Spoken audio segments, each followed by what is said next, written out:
Hello' everyone. ৰাতিপুৱা খোৱা লোৱাটো যদি সুন্দৰ হয়, দিনটো সঁচাকৈ বহুত সুন্দৰ হয়।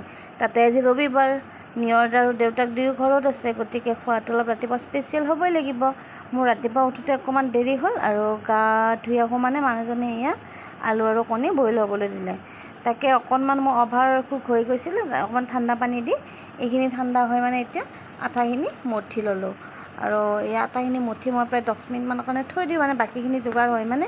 আৰু নিয়ৰে চাওকচোন, সি পাকঘৰত যদি হেল্প কৰিব পাৰে মোক খুবেই ভাল পায়। বন্ধৰ দিনত কিছু সময় হ'লেও সি মোক হেল্প কৰি দিয়ে আৰু ধুনীয়াকৈ এটা সৰু সৰু হাতকেইখনেৰে আলু এৰাই দিছে। লগতে ময়ো কেইটামান এৰাই তাক সহায় কৰি দিলোঁ।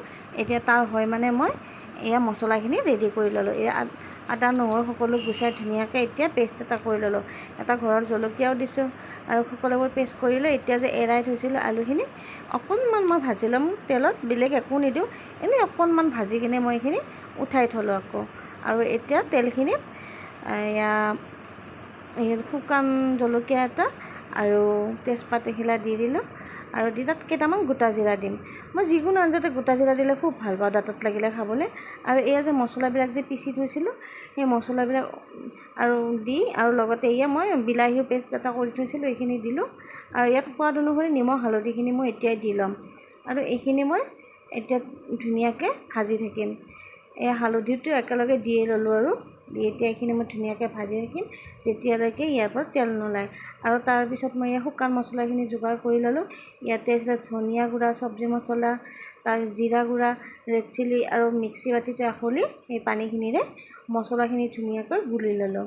আৰু এতিয়া তেলখিনি বিৰিঙিছে আৰু তেলৰ পৰা পানী ছাইড লাগিছে যিহেতু, এতিয়া আকৌ সেই মছলাখিনি দি আকৌ এটা পৰ্যায়লৈ ভাজি কিনে এতিয়া গৰম পানী দি দিলোঁ।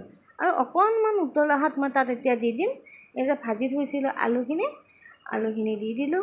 আৰু এইখিনি ভালদৰে উতলে মানে এয়া মই যোগাৰ কৰি ল'ম। এয়া উতলি আহিছে, এতিয়া তাত দি দিম মই মান ধনিয়া। আৰু এতিয়া মই লুচিৰ যোগাৰো কৰি আছোঁ, এইপিনে লুচি পুৰি আছোঁ। আৰু এই আটাইতকৈ মোৰ পাকঘৰত ভাল লগা কামটো হৈছে লুচি বনাই ভাল পোৱা। ফুলি যে উঠে বৰ ভাল পাওঁ মই। আৰু এতিয়া আমি খাই লওঁ, দিনটো এনেদৰে আৰম্ভ কৰোঁ আজি।